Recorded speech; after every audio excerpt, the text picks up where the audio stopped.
¿Qué tal? En una más de nuestras emisiones en la Universidad Pedagógica Nacional, nuestros autores. Y esta vez con el maestro Alonso Ramírez Silva, quien es profesor de la Universidad Pedagógica Nacional desde hace muchos años. Alonso, tenemos desde prácticamente 1982 que nos vemos en las aulas, en los libros, en los encuentros, en los eventos. Así es que nos da mucho gusto saludarte, que estés con nosotros. Y mira, el pretexto es los estudiantes y la escritura universitaria. A ver, los universitarios aprendemos fundamentalmente a codificar y decodificar la lectura, pero no la escritura. ¿Por qué un texto es indispensable que recopile la necesidad de aprender a escribir como estudiantes en la universidad pedagógica y en general los estudiantes? ¿Por qué es importante un libro como estos? Pues porque partimos de muchos supuestos y a veces esos supuestos no son tan ciertos.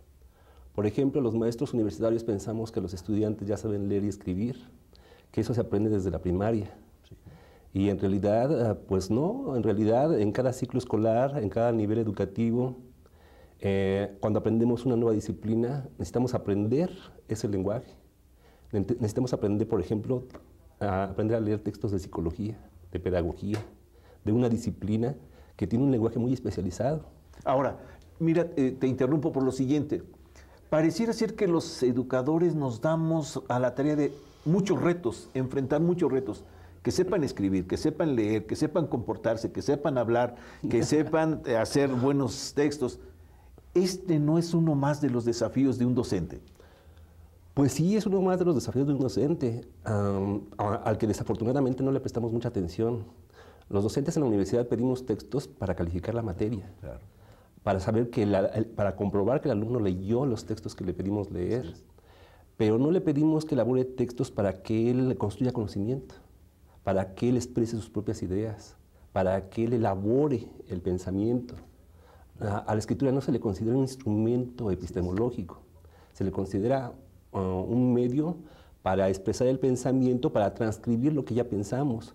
Pero a la hora de escribir, la verdad es que allí creamos nuevo conocimiento. Si son supuestos que tenemos los maestros, ¿cómo abordarlo también como una necesidad para la formación de maestros, el que sepamos enseñar, construir conocimiento desde la escritura? Pues yo creo que en primer lugar tendríamos que ver cómo escribe el maestro. Claro. ¿Qué escribe el maestro? ¿Para qué escribe el maestro? Si lo hace o no lo hace, si lee o no lee. Si ha hecho de la escritura un instrumento de aprendizaje. Si el maestro está consciente de que la escritura es un instrumento de aprendizaje, de expresión y de construcción del pensamiento, pues probablemente tenga mayor disposición para que el alumno también lo haga, ¿no? Pero pues en el libro, por ejemplo, yo le pregunto a los estudiantes si los maestros los asesoran para escribir. Las respuestas son sorprendentes. Sí, las respuestas son sorprendentes. Lo hicieron con la licenciatura en Psicología y en Pedagogía. ¿Y las otras licenciaturas que se dan en el escolarizado, por qué no participaron? Bueno, yo creo que son ya limitaciones de mis mismas posibilidades de investigar, ¿no? Es decir, yo partí más que nada de mis grupos, de la docencia. Yo traté de hacer investigación en la docencia, o de vincular la docencia con la investigación. Claro. Entonces, pues sí le pedí a algunos compañeros, a la maestra Rita Doromundo, por ejemplo, que tengo que reconocer su colaboración, a la maestra Lourdes de Quevedo, que aplicaron cuestionarios, ¿no?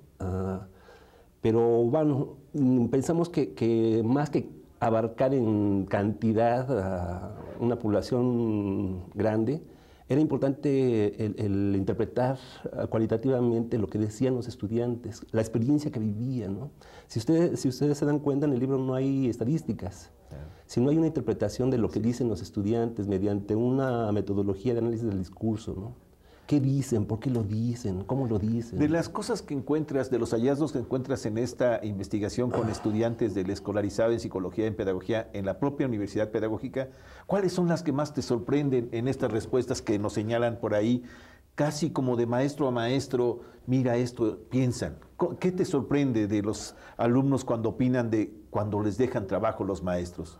Bueno, hay una heterogeneidad muy grande en las respuestas. Yo no puedo decir que solamente hay una respuesta o que hay un grupo homogéneo de respuestas, sino que cada estudiante, según sus antecedentes formativos, según a los maestros que se esté refiriendo, dan unas respuestas u otras, ¿no? De las que te llaman la atención. De las que me llaman más la atención, una que dice, los maestros no leen los trabajos, ¿no? Nos piden un trabajo, pero los utilizan para evaluarnos. Nunca nos dicen en qué estamos bien o en qué estamos mal, y tampoco a veces incluso los leen, ¿no? Otra en el otro extremo, ¿no? Yo tengo maestros que leen muy cuidadosamente mi trabajo, y las sugerencias que me han hecho, las observaciones que me han proporcionado, me han ayudado mucho a mejorar mi trabajo. Entonces, bueno, en la universidad, ¿qué quiere decir esto? Que en la universidad pues tenemos maestros de todo, también. Así como las respuestas de los estudiantes son heterogéneas, porque también ellos son muy diferentes, pues también los maestros de la universidad somos muy diferentes. Así es. Hay quienes tenemos unas ideas acerca de la escritura y hay quienes tenemos otras completamente diferentes, ¿no? Ahora déjame preguntarte, si los maestros pedimos trabajos, hazte un resumen, y no decimos cómo estamos pensando que el resumen debe elaborarse, haz una síntesis y no les dotamos de instrumentos a los estudiantes, ¿qué resultados tiene esto? Pues que los alumnos caen en un estado de confusión enorme. Otras de las respuestas son esas, ¿no? Los maestros no dicen cómo hagamos los trabajos. Hay maestros que nos piden que hagamos un ensayo y nos dan ciertos criterios, y hay otros maestros que nos piden que hagamos un ensayo y nos dan otros criterios. Entonces ni ellos mismos están de acuerdo en lo que es un ensayo. Bueno, hablando de un género literario o un género académico bastante complicado. Pero igual pasa con los resúmenes, ¿no? Igual a veces la consigna es hagan un trabajo, hagan un resumen y se acabó. ¿Cómo? Pues quién sabe, ¿no? ¿Está depreciada la escritura como un valor académico en las universidades? Sí, yo creo que sí, a menos que sean la Facultad de Filosofía y Letras, ¿no? O Letras Hispánicas o Letras Inglesas, donde los trabajos de cada asignatura son un ensayo, ¿no? Y entonces los alumnos aprenden pues, por la práctica constante, permanente de hacer ensayos, ¿no? Si llevan 50 materias, en 50 materias les piden ensayos, pues los alumnos aprenden a escribir, ¿no? Los maestros le asignan mucha importancia a la producción escrita en esas carreras, ¿no? En esa carrera en particular. Pero solo en estas que se refieren pues, a la construcción escrita. Pues sí, a las letras, ¿no? A la lengua, ¿no? En pedagogía, en psicología. Bueno, en psicología, en la Facultad de Psicología, yo tuve la experiencia agradable de que mis maestros sí se preocupaban mucho por la escritura, ¿no? Ahora, ya con toda esta experiencia, ya más de 30 años aquí en la Universidad Pedagógica, tratando de construir y reflexionar a propósito de estos temas, ¿qué se ha hecho en la universidad para salvar esta carencia? ¿Qué se ha hecho en la universidad que tú sepas que ha elaborado materiales, ha planteado estrategias, encuentros, actividades que nos digan, ojo con esta línea de formación, como la llamas transversal, como la llamas curricular? ¿Qué se ha hecho? Pues yo creo que muy poco, ¿no? El CAE yo creo que ha instrumentado, ha puesto en práctica cursos de redacción que me parecen pues muy buenos, ¿no? O sea, es una alternativa. Desafortunadamente no todos los maestros de la carrera de pedagogía, por ejemplo, están convencidos de que la escritura sea importante. Yo creo que si cada maestro en su materia enseñara a escribir a sus alumnos, a lo mejor no habría necesidad de talleres. Alonso, ¿y los maestros que dejan esos trabajos lo saben hacer? Esa es la pregunta. ¿Están interesados en ello? Pues yo la verdad creo que no del todo, ¿no? No sé qué proporción. ¿Cuáles serían las causas de que los propios maestros que les toca formar a sujetos en donde la escritura sea un elemento fundamental para crear conocimiento, no se hayan formado, no se hayan preocupado, no estén interesados? ¿Cuáles serían las causas que tú por aquí escudriñas que desde sus líneas de formación no la tocan? Pero ¿cuáles serían otras razones? Pues yo creo que no es indispensable para impartir clases, ¿no? O sea, un maestro puede dar clases sin que escriba, ¿no? Sin que sea un escritor, ¿no? Un maestro puede dominar su disciplina de una manera amplia, sin necesidad de producir textos. Vamos, podemos ser muy buenos lectores, ¿no? Pero no todo buen lector es un escritor. Aunque para escribir necesariamente tenemos que ser lectores, ¿no? Claro. Es decir, una cosa no implica la otra en el caso de la lectura, pero en el caso de la escritura sí. En el caso de la escritura, si uno no lee textos académicos, no puede escribir textos académicos, ¿no? Entonces yo creo que muchos de nuestros maestros, o muchos de los maestros, pues imparten clases, se desenvuelven como profesionistas, se desenvuelven como académicos, sin que la institución o sin que ellos mismos se exijan a producir textos académicos, ¿no? Entonces, pues pueden pasar 20, 30 años sin que un maestro publique un solo texto, ¿no? Sin que presente una sola ponencia, ¿no? Claro. O a lo mejor produce algunas ponencias por ahí, con eso salva el escollo de la escritura, ¿no? Platícanos, en tu salón de clase, ¿qué actividades llevas a cabo para provocar que los estudiantes se preocupen, se interesen, se miren críticamente y hagan otro tipo de ejercicios y tú los veas fortalecidos con la escritura, esto que se vuelve una preocupación en tu investigación? Bueno, en el aula, ¿qué haces? Ajá. Bueno, yo creo que hay que partir de que ni leer ni escribir tienen que ser procesos impuestos o tareas impuestas. Hay que llegarles a los estudiantes de una manera mucho más abierta y libre, ¿no? Mucho más creativa, por llamarle de alguna manera. Es decir, yo no empiezo por pedirles un ensayo, empiezo por pedirles un texto que ellos puedan escribir sin mayores complicaciones, ¿no? Por ejemplo, que me relaten qué hicieron el fin de semana, ¿no? Hay unos manuales, unos libros de redacción sumamente buenos, ¿no? Uno se llama El Nuevo Escriturón, ¿no? Es de un grupo de investigadores argentinos, ¿no? Que nos plantean actividades muy divertidas para aprender a escribir, ¿no? Y entonces, una de ellas puede ser ordenar las actividades para bañarse, ¿no? Y entonces son 25 actividades que están punteadas, ¿no? Y los estudiantes tienen que aprender a ordenar las actividades, porque escribir finalmente es ordenar. Sí. Ordenar ideas, ordenar palabras, ordenar párrafos, ordenar apartados, redactar es ordenar, ¿no? Entonces, bueno, sin que se den cuenta, ellos se están introduciendo en la escritura. No me acuerdo cómo se llama otra autora que nos propone una actividad que se llama constelaciones, ¿no? Y entonces nos da una lista de 30 palabras: pirata, cofre, bandera, calavera, tierra, tesoro. Y el estudiante tiene que construir a partir de las palabras una historia, ¿no? Y entonces se da cuenta que puede escribir y que puede expresarse y que lo que él imagina y que lo que él ha vivido son motivo de comunicación con sus compañeros y con el maestro, y lo leen en el salón de clase y todos nos ponemos unas divertidas de aquellas, ¿no? Él es sujeto. Él es el sujeto, él es el autor. Claro. ¿no? Él se convierte en autor de textos, mientras que toda su experiencia escolar no ha sido más que repetidor. Sí. Un resumen, de alguna manera, pues es repetir el texto.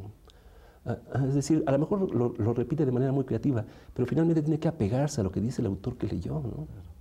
A un resumen, generalmente los maestros nos conformamos con las fichas de lectura, ¿no? Reportes de lectura, para comprobar que leyeron. No nos importa qué piensa él, sino si leyó o no leyó. En cambio, en un taller o en un curso de redacción de trabajos, de textos personales o académicos, lo importante es que el alumno se convierta en autor. Hay que hacer lo que él se identifique como autor de sus propios textos, que se apropie de lo que escribe, ¿no? Que se sienta el propietario de sus ideas, ¿no? ¿Hacia dónde tendríamos que ir si hay grupos de maestros que también estuvieran preocupados por trabajar en esta dimensión? ¿Por dónde tendríamos que ir para que no se volviera una serie de recomendaciones, sino decir, a mí me ha resultado de esta manera, interésate por esta manera? ¿Qué tendría que hacer el maestro, los colectivos, la institución para caminar hacia ese lado, maestro Alonso? Pues yo creo que también un poco de sensibilidad, ¿no? Un poco de cuestionar nuestra propia manera de enseñar a los alumnos, hacerlos que ellos produzcan sus propias ideas, sus propios pensamientos, ¿no? Claro, tienen que leer y tienen que fundamentar lo que están diciendo, pero no conformarnos con que repitan lo que dicen los autores, que es importante, pero también ellos tienen que incorporar sus propias ideas, ¿no? Generar su propio conocimiento. ¿Y cómo lo van a expresar? Pues lo pueden expresar de manera oral, pero también lo pueden expresar de manera escrita. Eso demanda más trabajo para el maestro. Claro, sí, demanda más trabajo para el maestro. Y la resistencia va a ser grande. Pues sí, pero los frutos o las recompensas o las ganancias son muchas. Porque entonces vamos a encontrar alumnos satisfechos de sí mismos, agradecidos con el maestro que le enseñó a expresarse por escrito y que le hizo recomendaciones y le sugirió y le orientó. ¿Por qué no pones primero esta idea y después esta otra? ¿Por qué no utilizas este autor o lees este autor para que argumentes esta idea que tú tienes que es buena? Pero este autor habla sobre eso, ¿por qué no te apoyas en él? Léelo y lo discutimos. Revalorarse el alumno, redescubrirse el alumno, explorar el maestro, reencontrarse con los autores en otro plano. ¿Y cuál sería, pues, en la sistematización de tu investigación con otros profesores, cuál sería el aporte que encuentras en los alumnos cuando platicaste con ellos y sistematizaste las observaciones? ¿Qué te aportó de nuevo que tú no hayas descubierto antes y que tú digas, esto me aportó esta investigación, estas otras cosas me aportaron? Bueno, es que cuando yo empecé la investigación, pues sí tenía ciertas ideas, pero desconocía muchas cosas, ¿no? O sea, por eso hice la investigación, ¿no? Claro. Si yo hubiese sabido de antemano que... Pero ¿cuáles descubres y dices, caray, esto no lo sabía, esto no sabía? Por ejemplo, que hay estudiantes que son muy competentes, ¿no? Increíblemente conocedores del proceso de escritura. Hay estudiantes que me respondieron que la escritura forma parte de su vida y yo no lo sabía, ¿no? Yo no sabía que había estudiantes que tuvieran ese afecto por la lectura y por la escritura, ¿no? Entonces, pues eso fue muy sorprendente, ¿no? Estudiantes que así como hay autores que nos describen el proceso de escritura desde un punto de vista psicocognitivo, sociocognitivo, ¿no? Casani, por ejemplo, es un autor que nos explica cómo es el proceso de escritura. Y hay estudiantes que cuando yo les preguntaba, ¿qué proceso sigues para escribir? Parecía que estaba leyendo a Casani. O sea, describían las etapas, ¿no? Pues planeo, reviso, corrijo, si es necesario, consulto otras fuentes, en fin. Claro, hay estudiantes que me decían, pues nada más me siento y espero que me llegue la inspiración, ¿no?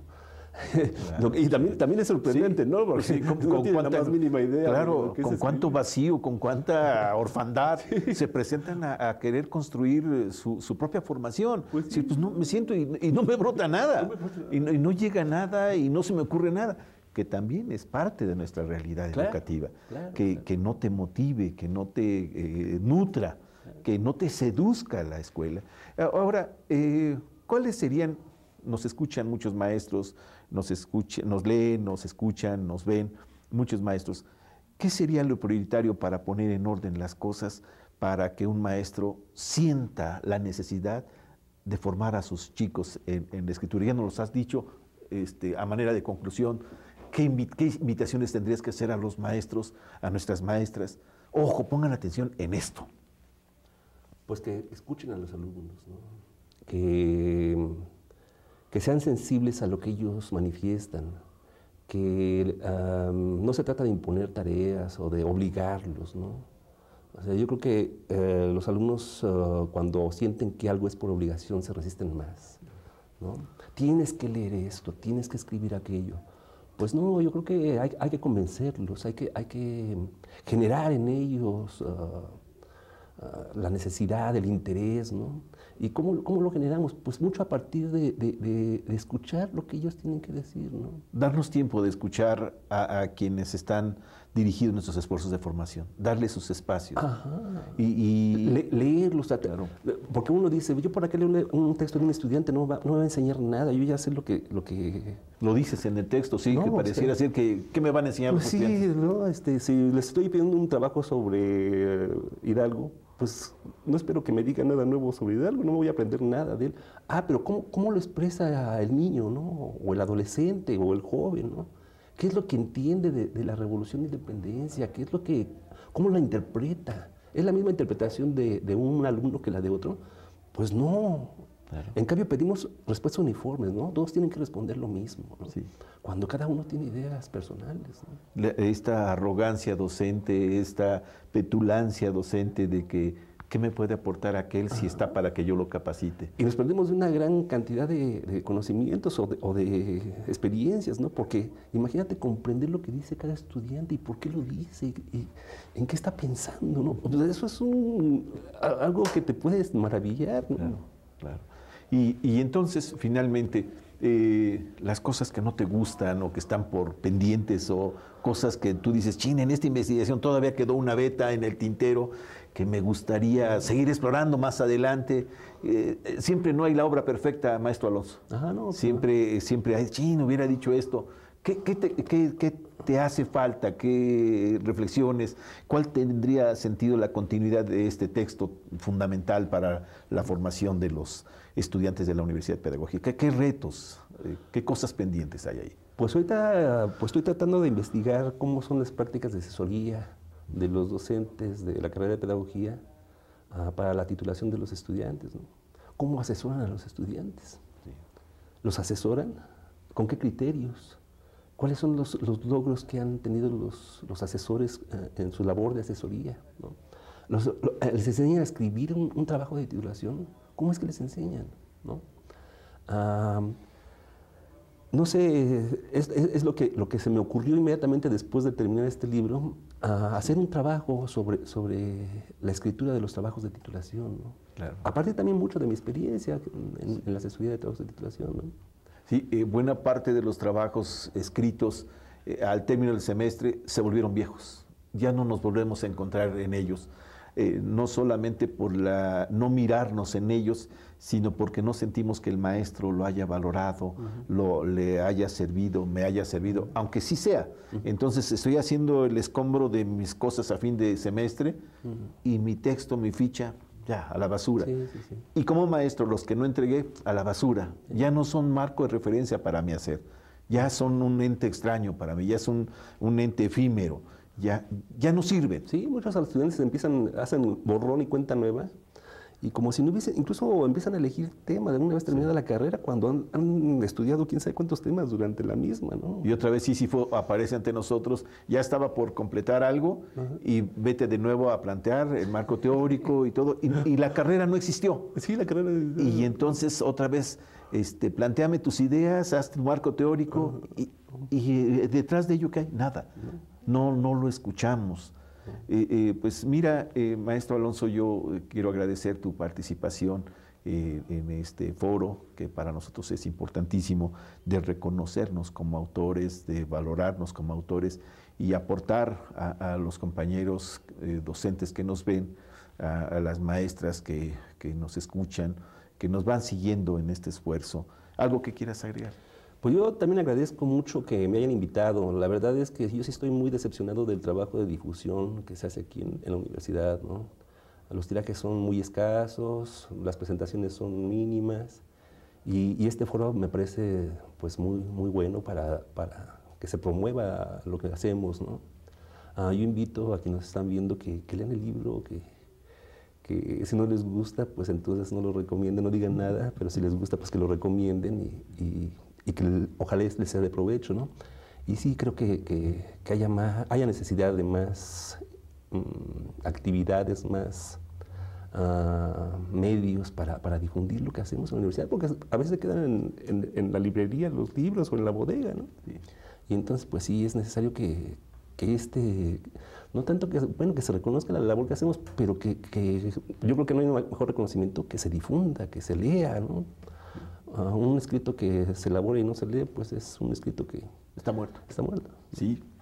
Maestro Alonso es el maestro Alonso Ramírez Silva, maestro de tiempo completo de la Universidad Pedagógica, que nos ha dado un espacio a reflexión para esta su obra. Muchísimas gracias a ustedes, gracias a todos por su participación. Maestro, nos saludamos. Con